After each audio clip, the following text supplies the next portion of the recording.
It came down to Scunthorpe's Ian Helliwell versus Rotherham's Billy Mercer. Mercer saved, and a replay that had finished 3-all was now 6-all in the shootout. The pressure transferred to Ali Pickering. His nerve held, and Rotherham became the first club to win an FA Cup tie on penalties.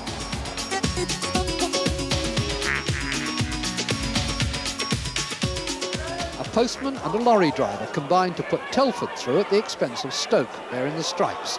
Ian Benbow reacted fastest to Tim Langford's through ball, and that was 1-0. 10 minutes from time, the Vauxhall Conference side were still ahead. Then came Carl Beeston's blast from 30 yards. Odds on extra time, you'd have thought.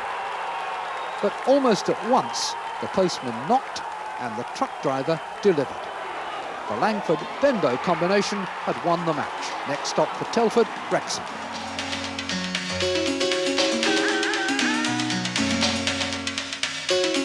"13 minutes had gone when Crewe in red scored the opening goal against Carlisle. Steve Walters measured left foot. At 3-0, it looked a formality, but not to Carlisle. When Tony Fife's shot was deflected in, it was 3 apiece, and they had to slug it out for an extra half hour. The decisive moment came when Crewe's Tony Naylor sold his man the double dummy for 4-3. A late own goal for 5-3 sealed a second-round tie at home to Chester.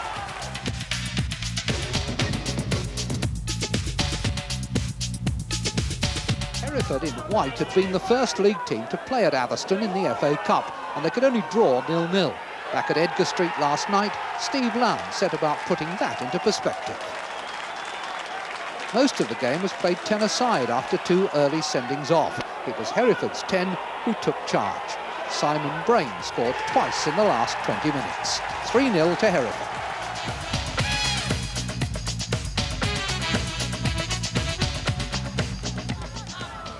Windsor in red and Woking in yellow know each other well from the Deodora League. Having lost each other at 1-all in the Fog 10 days ago, they came up with 6 goals at Stag Meadow last night. That was Sean Gilman putting Windsor ahead.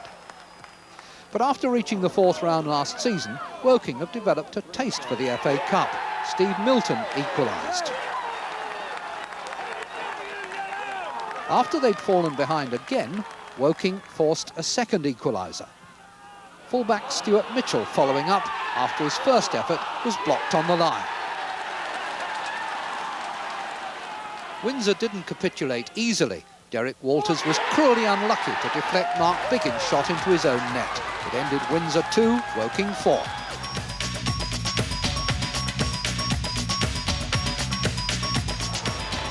Yellow-shirted Farnborough, surprise packages of this season's conference, were much too good for Halesowen Town of the Beezer Homes League. That was Simon Reed's first goal in one of the easiest hat-tricks he'll ever get. Halesowen's goalkeeper has to be debited with an assist for Reed's second.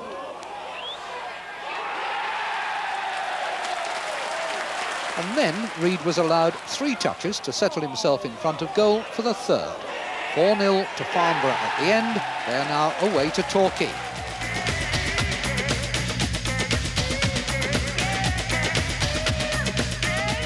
The crucial difference between Gillingham in blue and 3rd Division pacemakers Brentford was striker Dean Holdsworth.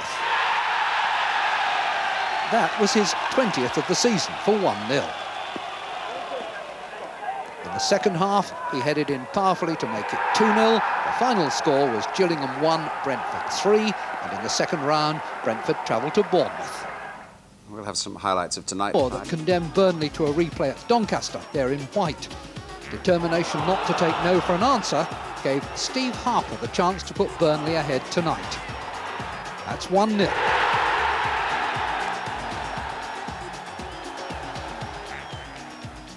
Just on half-time, Doncaster equalised. Billy Whitehurst on hand for the tackle.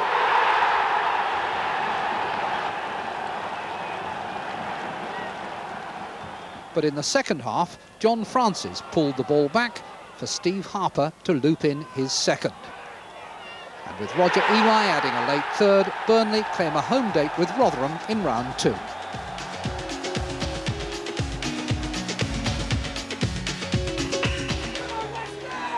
Kettering in red overcame their Vauxhall Conference rivals Wycombe Wanderers by the shortest route.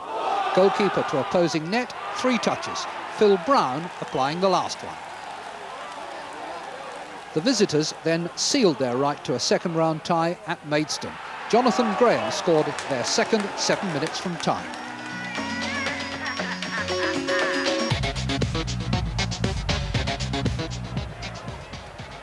Slough in yellow had scored twice in stoppage time to earn a trip to Elm Park tonight, but they fell behind when Reading's Adrian Williams converted Steve Richardson's pass after only 6 minutes.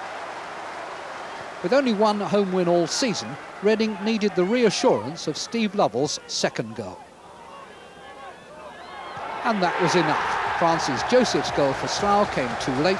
Reading now visit Peterborough.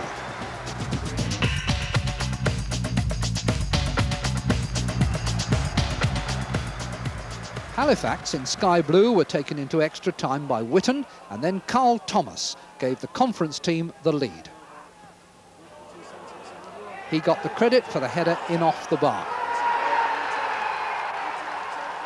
Andy Grimshaw was denied his claim to that one, but nobody argued when he shot past Jonathan Gould from 12 yards. It ended Halifax 1, scorer Nick Richardson, Witton 2. Halifax's 12th defeat by non-league opponents in 25 ties, Witton's first ever over a Football League team.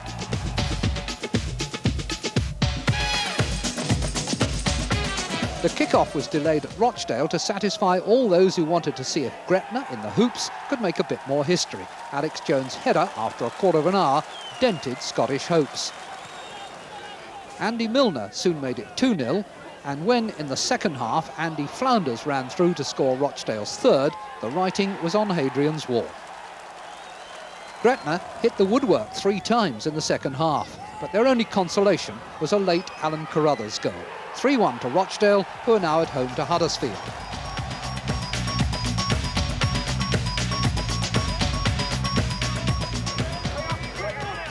Nil-nil in extra time at Walsall, where Yeovil in the stripes had cause for a double celebration. Substitute Richard Cooper's goal earned a trip to Woking. Yeovil equalled Altringham's record of 14 victories against Football League opponents. One other result, Alan Ball's Exeter became the second side to go through to the second round on penalties as they beat Colchester 4-2. It was 0-0.